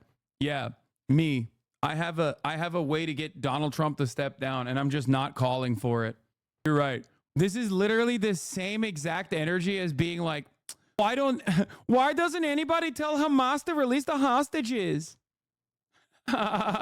Wow, everybody's telling Israel to stop the war, but nobody's telling Hamas to stop the hostage taking. I don't think you understand the conversation here. I'm saying Biden needs to step down so that the Democratic Party actually has a chance of defeating Donald Trump. Do you not understand this? It is because I do not want Trump to be the president that I am saying Biden needs to step down. Not because I personally don't like Biden. I don't. That's so funny. Why aren't you criticizing? Why aren't you talking about Hamas? Why is nobody asking Hamas to release the hostages? Why is everyone talking about little old Israel? Yeah. Don't ban chatters like you did with those ones before. It will only give you more haters, bro. I don't fucking care, dude. Sometimes you just got to do it. I love how in the same exact moments, half of your chat thinks you're a Republican talking head and the other half thinks you're a Democrat talking head. Yeah, I know. And it's crazy because like I am very clear about my motivations, very clear about my political perspective, very clear about where I stand on every issue. I openly recognize that every single person has a bias. And I myself, just like everybody else, have a bias. I think it is significantly more honest as a political commentator for me to demonstrate, to tell you what my biases are, and then, you know, move on. I tell you how it is. You don't have to fucking be like, oh, there must be some other motivation here that he's not telling me. A secret motivation. Supporting Biden is supporting genocide. You're asking us to sacrifice our ethics and morals to support AOC if she's supporting a genocider? When did I say you have to support AOC? I don't give a fuck who you support engineering burnout. What are you talking about? What? When I'm giving you commentary on when people in this chat, okay, ask, Hassan, this doesn't make sense. Why is AOC saying this? And I give you what my speculation is on why the progressives, not just AOC, okay? Progressives, not just AOC. Why are they seemingly pro-branded? And you go, wow, that's really fucked up. It's pure insanity that Trump is even worse. Yeah, AOC also has personally called it a genocide. I saw a YouTube clip of you gets decimated by Charlie Kirk. Have you talked about that yet? I just got here. I got decimated by Charlie Kirk. The last time I talked to Charlie Kirk, it was like 2018, I think. The fuck? This is why I tell Alexa and Alex not to stream, by the way. Because this is the quickest way to develop a mental illness if you didn't have one. Like, there is no other place on the planet where a dude goes, yeah, I don't know, I just saw it in YouTube, just wondering if you had responded. Like, there's no other planet where someone goes, hey, man, I just saw a YouTube video from literally like 7 years ago, okay? Can you respond to that? This guy just stopped responding after I made fun of him, which is kind of sad. All right. It was doing the rounds on YouTube. Someone did an analysis of it. It was released like last week. It got me too, man. I'm pissed. Wait, people are still doing fuck Hassan videos? That's awesome. I thought that like that shit kind of died down a little bit. Charlie Kirk was owning you hard, not gonna lie. Take a week off. I like that it took 7 fucking years for someone to come up with like Charlie Kirk owns Hassan videos. Like, that's cool, man. That definitely happened. I like when chatters do the dog who brings you a dead rabbit he found outside routine, but for random hater videos. Yeah, I kind of want to see it now, though. Like, I want to know what the fuck this video was about. Who was it made by? That's self-harm, I think. A based conservative? Is that for real? Are you kidding me? I live like a capitalist. Charlie Kirk repeatedly decimates Hassan Piker. Fight breaks out. A based conservative. Oh, this is awesome. Okay, I might actually watch this. Okay, I might actually watch this. I'm sorry. Wait, what? Fight erupts as Charlie Kirk obliterates Hassan Piker. You've in never epic seen an debate? intellectual. Wait, this has 890,000 views? What the fuck's going on? Wait, what the fuck? Yo, bro, YouTube is insane. Millionaire Mentor? This has 1 million views in 2 fucking days? Yo, this is like... Dude, this is... I'm gonna be honest. Apologize to chatter. Yes, I'm apologizing to the chatter. This is... What the fuck? This is like shocking how much right-wing content is popping.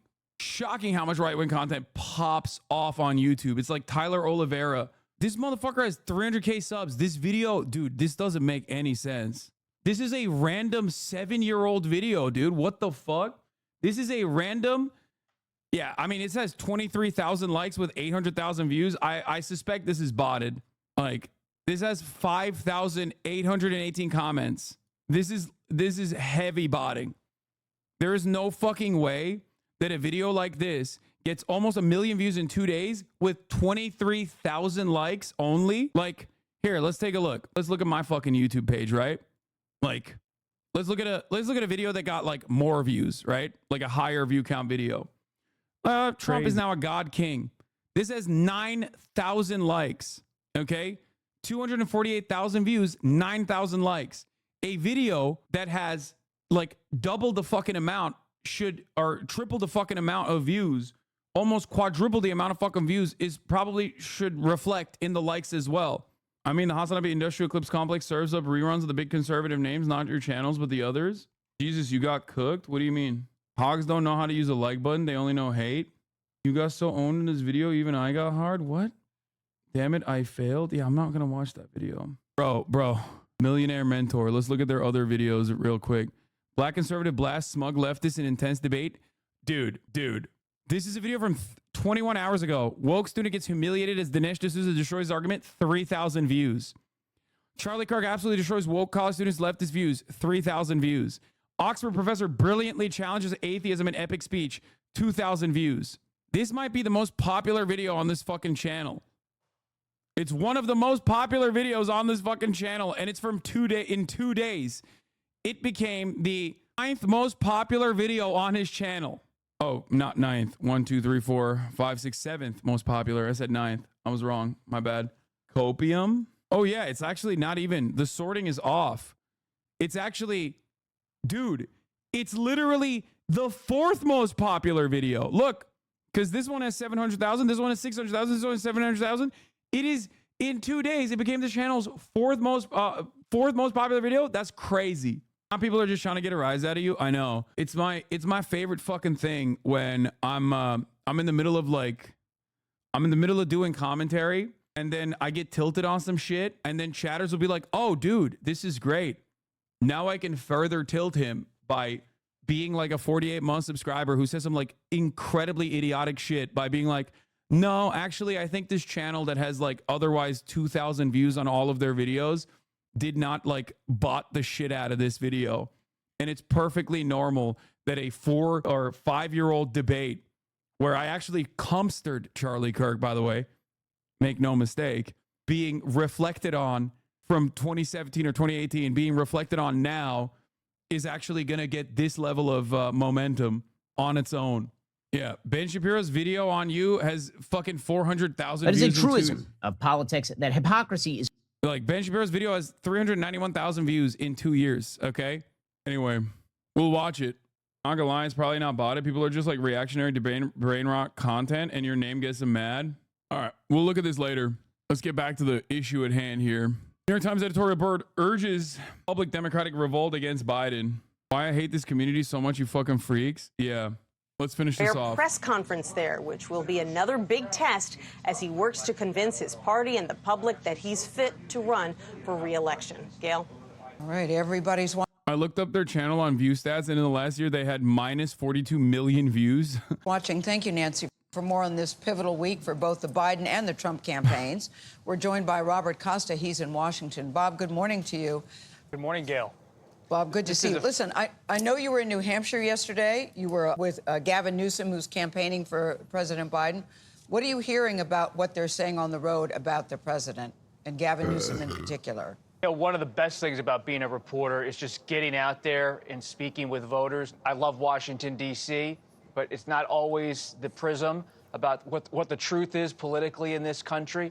And it's evident to me, talking to Democratic voters in New Hampshire, which is a battleground state, that so many Democratic voters, even if they have concerns about President Biden and his debate performance, they want to stick with President Biden because they do not want to have a civil war inside of their party ahead or during the Democratic National Convention in Chicago. And there's also acceptance here in Washington, based on my reporting, that President Biden is someone who was elected to the Senate in 1972. He's not walking away because he feels a little pressure. He has battled in 1988, 2008, through ups and downs, personally and professionally. He's not going anywhere. So despite some trepidation, he's there, he's the nominee, unless someone is really going to push him out, and no one seems to want to do that. Boy, Bob, that calculation from Democratic voters is really interesting because when our polling unit talks to Democratic voters, there is a sizable number who think Joe Biden is too old, and other pollsters have found the same thing, so there's some conflict there. But I want to talk about the Republicans, actually. Donald Trump's going to be in Florida for a rally. A lot of people are reading into that. There's a Florida Senator, Marco Rubio, on the short list, apparently, as a VP candidate. What else can you tell us about that short list? And real quick, Tony, there is concern about whether President Biden, among Democratic voters, can beat former President Donald Trump. But Gavin Newsom, the California governor, I was with him yesterday. No one's trying to step up and say, well, I'll come in.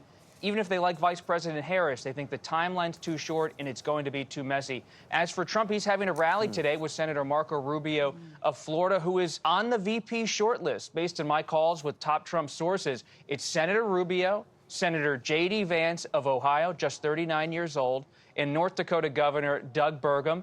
Though other names are being mentioned, I just spoke with Burgomaniacs. It's our moment. It's our moment to shine. It's our opportunity. Okay. I'm locked and fucking loaded. I'm a burger head, as you guys know. Burgomaniacs, rise up. I don't think it's Marco Rubio, by the way. I think he's just like too fucking annoying and his ears are too big. It's most likely going to be JD Vance. However, having said that, as a Burgomaniac, I do still hold out a little bit of hope. Okay? You called Vance weeks ago, by the way. Just want to make some motherfuckers realize this related to your discussion about what balances out Trump. Yes, I did call JD Vance weeks ago, but it doesn't matter because in my heart, what I believe here, right here is what matters. Okay? Obviously, I think it's going to be JD Vance. Having said that, my heart says I'm a Burgomaniac. I want Governor of North Dakota, Doug Burgum, to be on that ticket so I can vote for Trump. Okay? That's it. Let's go. I'm a burgersexual. That's it. I love his thick-ass eyebrows. I love his swag. I love the fact that he is Bill Gates' guy. You know what I mean? I love that he is from a state that has, more cows than people. Yeah, Doug Burgum is like Bizarro Newsom, by the way. It's not a cow state, you weirdo. Okay, whatever. It's one of those states, though. Might be too cold for the cows, maybe. I don't know. I live in North Dakota. Please continue to slander the state. This is the one person that lives in North Dakota. Doug Burgum, how dare you? How dare you disrespect your governor, dude? Have some respect. Dude on the left looks like the evolved version of Jordan Peterson. He does kind of look like that. I do think, oh God, come on, Burgum, pull through. Come on, Burgum, pull through for me. I need that shit. Senator Lindsey Graham of South Carolina, who not only talks to Trump, he plays golf with the former president all the time, and he's touting Virginia Governor Glenn Youngkin. There's a real push that regardless of who's picked, that traditional Republican voter, the Nikki Haley voter, needs to come around, and you need to make an overture to them. Yeah, some interesting options there. Bob, thank you very much. This is a make or break day for Joe Biden, and his campaign knows it. Top Democrats in the Biden administration and on Capitol Hill tell CNN the meetings of House and Senate Democrats today will likely decide the president's fate one way or another. Meeting number one in the House just wrapped up, and it appears Democrats are still divided. One member tells CNN there was a sense of sadness in the room as several Democrats refused to say whether they support keeping the president as the party's nominee. Yeah, I mean, obviously there's sadness in the room because, it didn't work and that the party is, going with Joe. I think that's what it is. That's the reason why they're sad, because they would be joyous if they actually basically came together and in the closed door meetings decided like, yeah, he has to get out. In closed door meetings, Senate Democrats expressed their deep concerns about how the race is shaping up and how their constituents fear that Biden may lose to Trump, according to attendee who said that a wide range of views were expressed about the best path forward. Or not. CNN's Manu Raju, of course, is tracking it all. Manu, what are you hearing? Yeah, in fact, I did ask. I think the funniest thing that's going to happen is, this is wee-woo speculation alert. They go with Joe, and because the Republicans are on a pathway to basically destroy the country and destroy their electoral chances, he still like ekes out a marginal victory. Okay, a lot of safe Senate seats that are up for re-election that were supposed to be safe are lost in the process because the races are just far too fucking close. And then Joe Biden comes out and does that fucking annoying ass like, I told you, you cast me aside. You said I couldn't win and I won. And then he dies. Like literally dies the next day. Okay. A light breeze takes him out.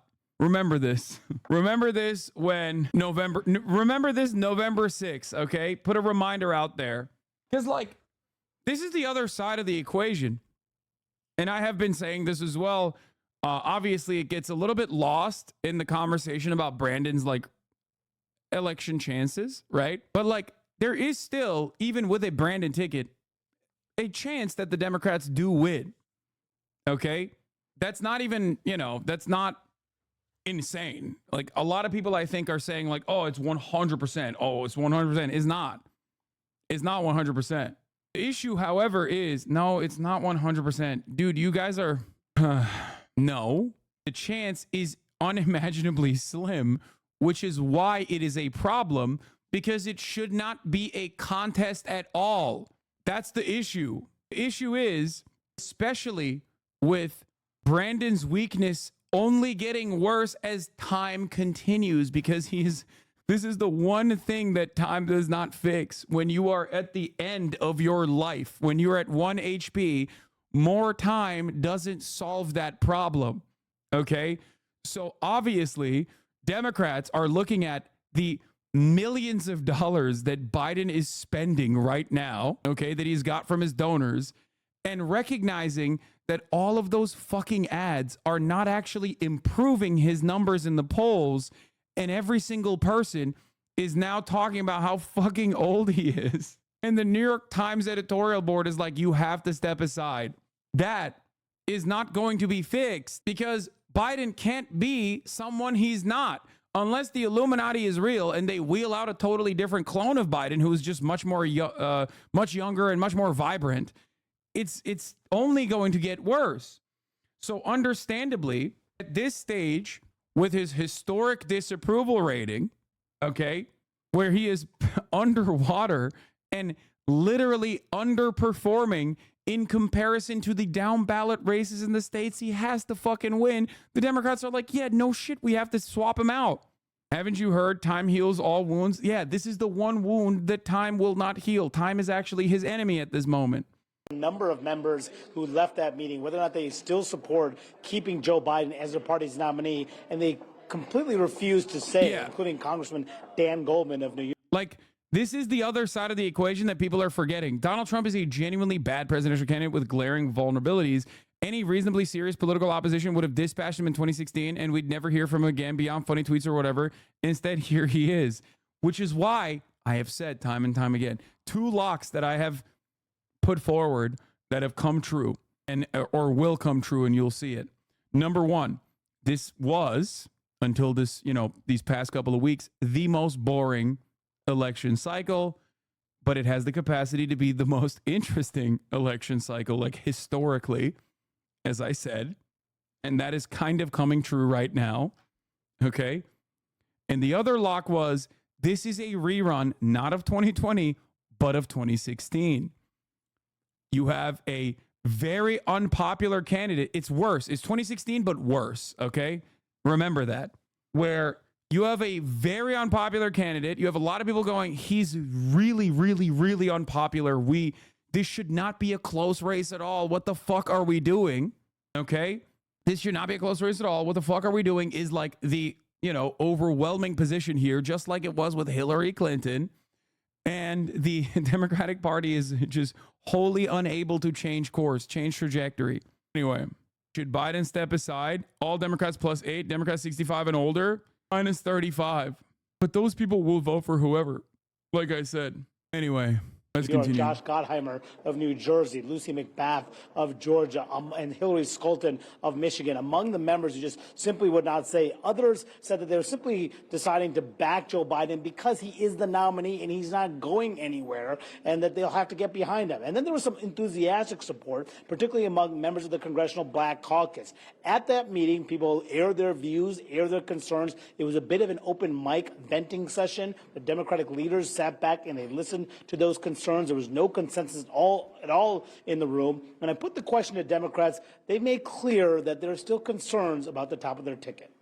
If the president declines to leave voluntarily, then he's going to be our nominee, and we have to make the best of a complicated situation. I'm viewing it pragmatically. I think that there are changes that people need to see to continue to feel comfortable. My takeaway is great sadness that we are not having a conversation about the fact that we have two people running for president. One of them has a record that anybody would be proud to have. Yeah, it's because Biden is old as shit. That's the whole point. That's why he needs to be replaced. If you don't want every conversation to be about like how fucking noticeably old and how noticeably demented the candidate is, and not about like the track record of the Democratic Party versus like what the Republicans are going to do, then you have to swap them out. Yes, you're literally going, oh man, it's so sad we can't talk about the other stuff because of the reason why we can't talk about the other stuff. Yes, dude, that's the point. That's literally the point. What the fuck? I said this after the debate, during the debate. Donald Trump did a fucking bad job at the debate. Why did nobody talk about it? Because there was something that was more eye-catching, like significantly more eye-catching. It's so stupid. Like, if one side is just going absolutely fucking crazy, okay? If one guy is going crazy on the debate stage and like demonstrating that he's maybe a little demented, okay? Just a little baby demented. And the other side is just saying like unhinged shit, okay? Then yeah, everyone is going to hyper-focus on the demented side. They're going to be like, well, this guy's demented. What the fuck? Sorry, that's just how it works. You can't change it. You can't like do The Secret and like will a different kind of discourse out there, okay? New possible funniest universe. I've been saying this for a while. Yes, Biden has now dyed himself orange, attacking the lying New York Times, and is on track to lose the election, but he doesn't have to accept Trump's victory. He could, for instance, incite a blue MAGA mob to storm the Capitol in January. Yes, he's just old. When did he become demented? Probably around 2019, approximately 5 years ago. He's not just old, man. Like, I haven't been saying he's just old. I've been saying that his cognitive abilities have genuinely diminished in a very demonstrable way, in a way that you can see. He said, we beat Medicare, dude. When asked about abortion, he turned around and said, immigrants rape. What are we talking about? Hassan, you still have your Pride Avi on Twitter? I know, I need to change it. You think his decline has anything to do with why his dog just kept biting people? No, that was awesome. I'll make you a new PFP. Thank you, Bussy Angel. Oh, yeah, he's doing the unthinkable. He's trying to become Trump, which is weird because he beat Trump in 2020. And, why would anybody go for the second best version of Trump if they can just go for Trump? Trump is running. Very, very silly stuff overall. All right, let's go. And the other one is an adjudicated rapist, a twice impeached convicted felon. So that last Congressman Sean Casten, I asked him, well, does that mean you support keeping Joe Biden as your party's nominee? And he said that I've said what I'm going to say. So you're seeing the variety of views there. The one Congressman Pramila Jayapal, who you heard from as well, she's the leader of the Congressional Progressive Caucus. She also wants to see Biden do things differently, on more unscripted events, tried to reassure confidence behind his candidacy before she takes a firmer position about whether he should stay. Yeah, the funniest part about this is, you're right, Sam, for him. The funniest part about this is that this is all like, this was a real problem from the start, right? Biden's age was a problem since 2019, right? Don't let anybody fucking gaslight you into thinking that the situation was different last time around. It wasn't. Especially if you were in this community, you knew this already because I talked about it quite a bit. But of course, everybody said, "Oh, Hassan, it's because you want, Bernie Sanders," which is true. I did, but that's besides the point. That's neither here nor there. So age was an issue from the motherfucking jump. Okay, and it always has been an issue. But the funniest part about it is that his campaign thought, "Oh no, we can just wheel him out and he'll absolutely cook at this fucking debate." They chose to have a early debate. They chose to have this early debate. His campaign chose to have the debate when they did it. This is a historically early debate. They set the standards. They agreed on what the debate will look like. It's so awesome. It's so funny that they caused this chaos. Do we remember the debate announcement? Yeah. Donald Trump lost 2 debates to me in 2020. And since then, he hadn't shown up for debate. Now he's acting like he wants to debate me again. Well, make my day, pal. I'll even do it twice. So let's pick the dates, Donald. I hear you're free on Wednesdays. Could you imagine having this discourse in September? Honestly, it would have been significantly better for the Biden holdouts to have this in September, because at that point, you can't actually swap them out. It's over. You're a month out from election. That's why it's funny. His campaign would have done much better if they just did not have this debate this early. The fact that the debate happened this early means that there is room for change. And so now they are just literally trying to fucking push him past, not the finish line, but push him past the convention. Anyway, let's continue. As their party's nominee, her group also meeting with Joe Biden sometime later this week as Biden tries to shore up support within the House Democratic caucus. And then later today, Dana, a big meeting among Senate Democrats. They will meet over lunch with Senate Majority Leader Chuck Schumer, where there are a lot of different views and some very critical about keeping the president as their party's nominee. Yeah, there sure are. Well, we'll definitely be seeing you after that meeting as well. I mean, such an important day. We cannot underscore that enough. Manu, thank you so much. Let's talk to our terrific group of reporters here at the table, CNN's Caitlin Collins, Hans Nichols of Axios, and NPR's Ayesha Roscoe. Hello, everybody. Welcome back to Washington. Great to be in D.C. on a pretty casual week. I know. Damn, okay, nothing Ayesha. going on. We're going to go out and have a long lunch after this, I'm sure. In all seriousness, I listen to her every day on NPR, so I get excited. what I have heard, and I'm definitely curious to hear what you have all heard, particularly out of the meeting this morning among all House Democrats, is that, yes, it was a venting session. Yes, you had a variety of views and points of view. But because the leadership, Hakeem Jeffries and frankly, former leaders who have a lot of sway, are very clearly in a position where they're not signaling that they are getting ready to go to the president and say, get out. It seems as though even for those who want him gone, it is a fait accompli that Biden is going to be on the ticket. And there is frustration, there is sadness, but resignation. Yeah. And I think whenever you hear lawmakers. Remember how before the debate, the Republicans were preparing for the worst? Trump was literally setting up the narrative that Biden was going to be hopped up on adrenochrome. Now he can just skirt his way to the second term while the Dems implode. Yeah. Barack Obama made Joe stay in office. He's been fucking up the country for 16 years now. Yo, literally, to be fair to Barack Obama, Barack Hussein Obama, our first Muslim president, he could not have foreseen what 2016 was going to look like. But his first fuck up was telling Joe to not run in 2016. And at the time, I thought that was a smart and sound advice to give to Joe Biden. But like low key, Donald Trump would not be president if Joe Biden was the candidate instead of Hillary Clinton. No, not in 2020, in 2016. No, in 2016, Barack Obama famously told Joe Biden not to run. He said, your son just died. Okay. You're literally fucking, your son just died. You are currently, looking at sitting in a fucking, in a Iowa Motel 8 in third place behind Hillary Clinton and Bernie Sanders, you don't want that lifestyle. Okay? You don't want that sadness in your life. You will kill yourself if you do this. And nobody at that point would have suspected that Hillary Clinton would have, gotten comstered. But to be fair, in a separate world, if like Joe Biden eked out a victory over Hillary, because a lot of people hated Hillary Clinton within the primary, so much so that they voted for a fucking Jewish socialist, okay? Like, think about that. Americans are not very advanced. We're not like Mexico, okay?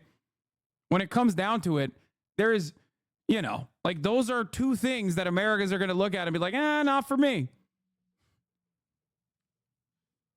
That's how much Hillary Clinton was despised. Anyone not delusional will realize Hillary was going to lose. I almost voted for Trump rather than her. Like, the Democratic Party was down bad for a man who had been known as a socialist. Okay, that's crazy. That's how much they despised Hillary Clinton. Joe Biden, his chances weren't as bad, it seems, when you think about it. Barack Obama told him not to run. He would have won in 2016. Absolutely. 100% he would have defeated 100% he would have defeated Donald Trump. Now, in 2020, Barack Obama then turned around and got everyone else to fucking personally drop out and pump Joe Biden, putting him as the establishment candidate against Bernie Sanders. Another fucking L. And now he's still defending him not dropping out of the race. This man is a demon, okay? He is a gift to the Republicans. It is crazy. One other point. It is crazy how much he is like, it is crazy how much he has helped the Republican cause. He might as well have been a fucking co-author of Project 2025, okay? So yes, you are right. He has been. Obama's been fucking up the country for 16 years is absolutely correct. I got to make one other point. Yeah. So the president talked today about how now it's all the elites who are trying to force him out. Right. Let's remember what happened in 2020. Okay, the president did not run a great primary campaign. He lost badly in Iowa, New Hampshire, and Nevada. He came out of Nevada, and Bernie Sanders looked like the presumptive nominee. And this exact same group of people, the elites, that the president is now deriding as elites. And by the way, they're not. They're Democrats, okay? They're party operatives, they're donors, they're volunteers, decided, and to all the Bernie supporters out there, I'm not judging this positively or negatively, they decided they didn't want Bernie Sanders to be the nominee. They decided that Joe Biden would be the better nominee, and credit, again, to the president. He decided that because he did 8 years as vice president. He did the years in the Senate. He had the record to be a strong president. And so they, through their support behind Joe Biden, and Pete Buttigieg and Elizabeth Warren and Mike Bloomberg and Amy Klobuchar, and I may be forgetting a few others, stepped aside for the candidate who was better. This myth that somehow Joe Biden came in and rescued us, it has been a nationwide movement since Donald Trump was elected president. And in 2020, that nationwide movement said, Joe, you're the best guy, let's go. Right now, they don't think he is. That's awesome. Not as awesome as 32-month subscriber, just absolute fucking crank take from another long-term Hasanabi head. I can already smell the Tulsi Gabbard defense if I go back long enough. Well, I guess he's been following since 2020, so maybe, not a Tulsi Gabbard head, but like definitely defended Tulsi, definitely defended Andrew Yang at a certain point in his career. Never liked Tulsi. Yang gang, then. It has to be. This is my favorite type of crank, okay? Like, it's great. I love these guys. I love you, chatter, more than even the PSL, if you vote for her, she can win chatters in the chat, okay? More than the Jill Steiners in the chat, okay? Bernie bro all the way. Yes. Your motivations for Bernard Sanders, your love for Bernard Sanders, unfortunately, I am afraid, probably does not come from a commitment to like improving the material conditions of the working class. It is a little bit misplaced about your, I think it's more so your resentment towards the American elites, okay? Robert, I don't know what his middle name is, Frederick, I don't know, Fitzgerald, but you once said RKG was basically the same as Biden. He is. Robert Fitzgerald Kennedy Jr. has identical policy papers especially as it pertains, with the exception of Ukraine, when it comes to foreign policy, as Joe Biden. Carbon copy, okay? His policy papers are identical to Joe Brandon, except he has this weird anti-medicine stance. So I will keep repeating this over and over again. It's just like, if you are like, I love the run-of-the-mill, like an Amy Klobuchar style Democrat who just kind of shakes things up, okay, when it comes to Ukraine and just absolutely despises modern medicine, that's my guy, okay? What is this? Average 40-month Hasanabi. Is it bad or wrong to resent elites? Yes, dude. Of course it's understandable to resent elites. It's just funny to think that this guy is not a fucking elite. His last name is Kennedy. What are you saying? He came out and made an announcement that he was running for president and immediately said he hung out with Jeffrey Epstein, bro, and Ghislaine Maxwell. What are you guys doing? He openly stated that a worm has eaten a significant portion of his brain, bro. What are we doing? Like, if your most important political position, like your most out there political position, for Bernie Sanders, it was Medicare for all. If your most significant political, like heterodox position is that you are anti-medicine, I'm sorry, what are we, are we cavemen? Are we Christian scientists? Like, what are we doing here? What the fuck? He is not anti-medicine. So you have a young, hot president that's basically the same as Biden, an environmentalist, someone who would actually do something, and his flaw is the vaccine bullshit. Why not him? It would infinitely benefit the system if we get a third party in for once. Dude, young and hot? You're looking at this man, and you're saying he's young and hot? Did a worm eat your brain? What the fuck is going on, dude? Yo, I'm done. I'm fucking done. I'm actually done. I'm done. I'm hanging it up. I can't be a political commentator no more. Okay. It's too far. We've gone too far. My haters won. Okay. It was actually a long-term fan that caused me to come to the conclusion that I say things and, you know, you hear them, but it just escapes your brain immediately after. Okay. I'm packing it up, dude. What the fuck? Put that thirst trap off screen. We're done. We're done. We're done. RFK called Janine a bomb factory. Oh, yeah. To Janine. Janine is a bomb factory. Most nations, Russia, when it was dealing with issues like Janine and Chechnya, simply bomb the neighborhood because you have a neighborhood where virtually 100% of the people who live there are supporting terrorism, where the terrorists are hiding behind civilians, and where everybody is involved in bomb making. Isn't he against big pharmaceutical companies? What's the problem with that? Wouldn't you like to see more regulation regarding medicine? Think about the crack epidemic. Wait, the crack epidemic? Bro, he's not against big pharma. He's against medicine, okay? Dude, what the fuck? Cussy destroyer. Oh, there should be a lot of people running for presidents, tops 50 years, in my opinion. No, I mean, what the fuck is going on, bro? This is crazy. Yeah, crack cocaine, famously a byproduct of big pharma.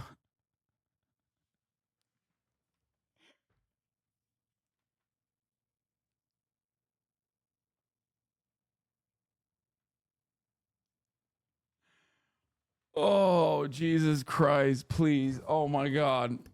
Oh, Jesus Christ. Oh. The funniest part about this is that, like, obviously I make jokes about, like, third party guys in the chat all the time because, like, that's just not how American elections works. And they're basically doing the Hillary Clinton style, she can win if you vote for her, which is even funnier when you're doing that for a third party candidate. But like the RFK people, I have so much more smoke for because he is just like, he is identical in every sense of the word to the average Democrat. He is a literal Kennedy. He's hung out like a lot with the Epsteins.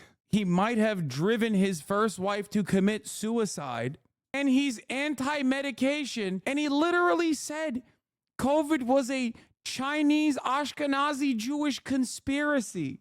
I don't know, man. And he had a brain worm. Like, he just came out and said he had a brain worm and then was apparently openly joking about how he's not anti-Semitic. He supports Israel. Yeah, he's a massive. Yeah, he was accused of sexual assault. And he said, I never said I was perfect. I got skeletons. RFK would be the best president because he defeated his brain worm. We need that kind of strength when the mind flayers show up. RFK is the type of neighbor to walk around his front yard completely nude with no tan lines and takes his garbage out on the wrong nights of the week because he's disconnected mentally. I will vote for his spooky ass. Why are like the three main people running for office all just like genuinely mentally disabled? Like, openly. What the fuck is happening in America? Like, actually, what is going on? You got a dude with fucking brain worms running against a dude who is demented, running against another dude who's insane. What is happening? Why are these the options? I'm losing my fucking mind. Yeah, And those bombs are destined to kill civilians, to be strapped on men, women, and children, and kill civilians in Israel. By the way, he's talking about Jenin in the West Bank. He's talking about how Israel, of course, blows up Jenin in the West Bank in occupied territory because children are strapping themselves with bombs. Most nations, and we've done this ourselves, and, clearly Russia was doing it in Chechnya. Chechnya would go in there and bomb that neighborhood. What the Israeli IDF does is they send people to do retail combat, door to door, putting IDF soldiers at risk in order to avoid civilian casualties, collateral casualties. This is so much funnier because it's extremely anti-Semitic. Oh no, he is anti-Semitic, but he's super pro-Israel. So like, obviously that doesn't track with like the American consciousness, because we've like basically decided that you can be as anti-Semitic as you want. Like, you can literally be a Hitlerian spokesperson for Israel. One of the most famous cases of what I'm talking about is John Hagee, the evangelical pastor, who literally said Hitler was the Antichrist, was Jewish, and actually did a biblical thing so that like he killed 6 million Jews so that Jews could have Israel. Like, that's not even a joke. That motherfucker was invited to speak at the pro-Israel rally in DC. You can be a straight up fucking Nazi in the Western world. As long as you're pro-Israel, literally no one will talk about how anti-Semitic you are. Yeah, here it is. We need to talk about bioweapons. I know a lot now about bioweapons because I've been doing a book on it for the past 2.5 years. Fucking Twitter video, dude. Come on. It's not going to play. We need to talk about, in fact, COVID-19, there's an argument that it is ethnically targeted. COVID-19 attacks certain races disproportionately. The races that are most immune to COVID-19 are because of the structure of the genetic structure, genetic difference. Yeah, that's John Levine, one of my OG haters, New York Post writer. Different races of the receptors of the ACE2 receptor. COVID-19 is targeted to attack Caucasians and black people. The people who are most immune are Ashkenazi Jews and Chinese. But we don't know whether it was deliberately targeted that or not. But there are papers out there that show the racial and ethnic differential impact to that. We do know that the Chinese. If there's one thing you know about Ashkenazi Jews, they never get sick. Famously, I'm a guy who has never met an Ashkenazi Jew, so this tracks. Famously, okay, they never get sick ever. Like after drinking fucking milk, or in general. It's so out there. It is such a ridiculous fucking take. Wasn't Ethan sick like every episode of Leftovers? Yes, that's why it's funny. These are spending hundreds of millions of dollars developing ethnic bioweapons, and we are developing ethnic bioweapons. That's what all those labs in the Ukraine are about. They're collecting Russian DNA, they're collecting Chinese DNA, but we can target people by. What do you do with chatters who still support RFK? Like, this guy seems crazy. dude, respect to them. Respect to them, honestly. The only major differential he has, the only major difference he has with like the Democratic Party on foreign policy is that he wants to like he wants to cut some military spending, not to Israel, just to Ukraine, which is like literally just the Republican Party's position, I guess. And he's also not just anti-vaxxer, he is literally anti-medicine. I cannot stress this enough. He is not just simply an anti-vaxxer, he is anti-medication. Okay? Oh, boom. Let's continue. Of any political strife, talking about how their meetings are family discussions or listening conversations. That's Washington diplomatic speak. Serious question. Why not ban the chatters, bringing up RFK for derailing like you do with the annoying, selfish mental illness chatters? Because those chatters also have mental illness, but they're like an entertaining style of insane. Whereas like a annoying style of mental illness chatter is the person who's like, I'm actually going to completely move the conversation to an unfun place and be like, you're being ableist or whatever the fuck. Like there's good derailments and then there's bad derailments. Also, I think it's important for me to like every now and then talk about RFK because like, you know, there's still going to be cranks here. I'm an independent content creator. Like I'm an independent media personality. So as an independent media personality, I still do have like a magnet for cranks in general. So, you know, every now and then I think it's, you know, responsible. It is the responsible thing to do to like, you know, give a checkup and explain to people who are maybe not familiar with RFK Jr. that much to recognize that he is like genuinely crazy.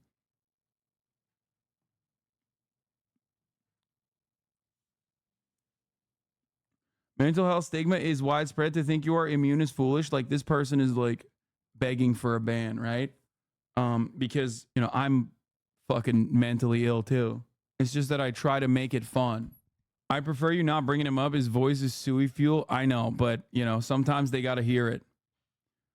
That's actually the craziest part about it is that, like, he's both anti-medicine and he sounds like he's fucking dying, which is always weird. Like, at least, you know, like on the most visible front, you kind of don't want the guy who's like anti-medicine, but also simultaneously claiming that that makes you like stronger to literally sound like he is on the verge of death all the time. You know, he's also a landlord. He evicted the brainworm. Yeah, it's fucked up. For they're having really difficult conversations behind closed doors about who their nominee is, you know, just 40 days out from the Democratic convention that's going to be happening in Chicago not that far from now. And yes, I think you're seeing a lot of them too afraid to come out and say explicitly what they really feel behind the scenes, because behind the scenes privately, we're hearing from so many Democrats who say they are worried about Biden's capabilities, whether or not his fitness to serve, but his ability to perform in November. And that's really another group of lawmakers that I've been watching closely coming out of this House meeting today, but also the Senate lunch that's about to happen with Senate Democrats, is the ones who are going to be in difficult seats, in difficult districts. Look at people like Bob Casey, who's up for re-election, or people like Tammy Baldwin in Wisconsin. Those are the voices to watch to see how they're talking about it, because they're worried about having to overperform the top of the ticket. It's so striking. There's actually logical evidence why he speaks like that. Yeah, it's that he's speaking like that to serve the 3-minute ad break at the top of the hour so that you think you can use that as a bait to serve a 3-minute ad break. Don't they have a notoriety of having genetic diseases? Oh my God. Oh, never mind. You are actually defending RFK and saying, no, the reason why he speaks like that, I think, is because he like shot up heroin and got some kind of disease from it, and it fucked up. It fried his vocal cords. Like, that's the reason. It's not because like the Kennedys are cursed, which they are. For chatters wondering what's up with his voice, he blew it out singing in a band in the 2000s, similar to Sonny Moore, who you now know as Skrillex or M Shadows from Avenged Sevenfold. Anyway, I think it was HEP, but I don't quote me. I thought that was what it was. Yeah. Anyway, weird that he's so anti-jab now. Yeah, maybe that's why. According to him, only Jewish people aren't affected by his condition. Ashkenazi Jews are not affected by the vocal cord frying that I got. It was also due to the Chinese Ashkenazi Jew collaboration. His policies are listed clearly here. Yeah, I know. He's great. Come on, man, on his anniversary. It's the anniversary of the 3-minute ad break, by the way. You really think he's a worse candidate than Biden, though? A lot more coherent? Bro, there is no fucking, like, what are we talking about, dude? What the fuck are we actually talking about? What do you mean he's a worse candidate than Biden? Yes. It's kind of hard to fucking find a person that's literally worse than Biden because, like, he has the same positions that Biden does on Israel. Like, my biggest hang up with Joseph Robinette Biden right now, Biden. I'm going to keep calling him Biden. I don't know why. I'm fucking up his last name so much now. My biggest resentment for Brandon, beyond the fact that he's a selfish asshole who just wants to keep fucking staying in the race, despite the fact that he's like 850 years old, okay, is also his imaginably violent stance on Israel's ethnic cleansing campaign.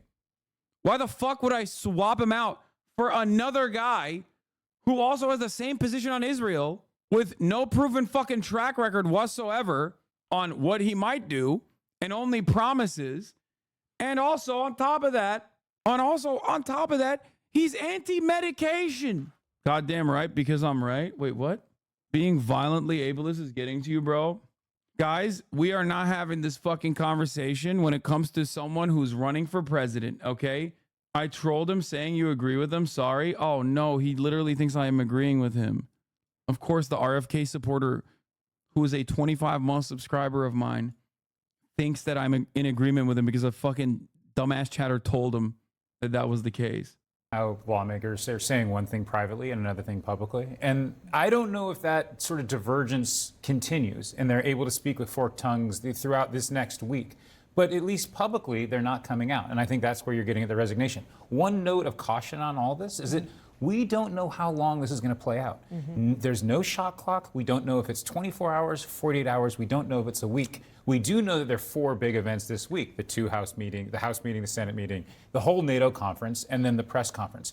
But even after that, there's no guarantee that Biden just gets a free pass and then it's done and over. It can always come back. Well, on the idea of saying one thing in private, one thing in public, maybe the best example that we have seen this morning on that is Jerry Nadler, who is a longtime veteran House Democrat, who our reporting was that he made it very clear in a private meeting with top committee Democrats and Hakeem Jeffries over the weekend that he thinks it's time for President Biden to step aside. Yeah, Nadler's gone back on this now, by the way, which is another reason why I think, like, Brandon is staying and the Democrats are going with Joe.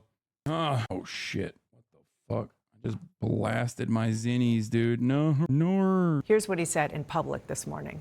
The president has determined that he is the best candidate, and given the fact that he's won the nomination, I mean, he's got all the delegates. Is your support for the president a pragmatic consideration, given that the president has said he will remain in?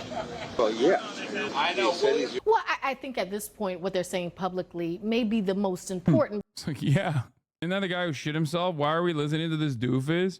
Yeah, exactly. When the guy who shit himself on stage is saying that Joe Biden is too old to run, that's when you do listen to that guy. Damn, this guy's good.